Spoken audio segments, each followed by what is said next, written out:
Hi, this is Brian Shellito of the Akron Beacon Journal and Ohio.com. For about the last 5 years, I've been doing a weekly editorial cartoon for the Beacon Journal, and this is my video on how I make those cartoons. First, a small tour of my cramped studio. This is my drawing table. Yeah, I don't really draw there.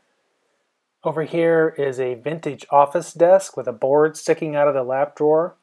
And this is where I actually do most, if not all, of my work. This is an array of brushes and pen nibs. Oh, this is my office secretary, astutely watching my every move. Props, or as my wife might describe, junk. Okay, well, that's enough of that. So every cartoon starts off with a pencil sketch, which first gets emailed to and approved by my editor, Michael Douglas. He usually writes back, "Looks good, thanks." If it's a really good idea, he'll say, "Looks good, thanks," and there'll be an exclamation point on there. That's exciting. Then I redraw the idea lightly in pencil on a smooth sheet of watercolor paper or Bristol board. I know many cartoonists can just jump right into the inking without a pre-sketch. I am not one of those cartoonists. I'd say on average the process of sketching the concept and redrawing it to be inked takes probably more than 2/3 of the total creation time for each cartoon. I carefully plan the scene out in the first sketch, find references, get a caricature likeness down, and redraw areas over and over if needed until I have something I like. Then I follow that pretty closely in the final pencil on watercolor paper. But when I get to the ink stage, I try to loosen up and let some spontaneity show through in the brushwork. I feel my cartoons are best when they're a little messy and a little less than perfect.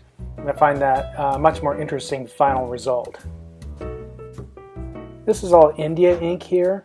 I usually start with brushes and finish with pen nibs, but not always. The lettering is almost always pen nib though, because it's more legible for the reader. I usually add some tonal work after I'm done with the inking. Usually it's watercolor or pencil, or a combination of the two. Sometimes that gives it a little extra texture.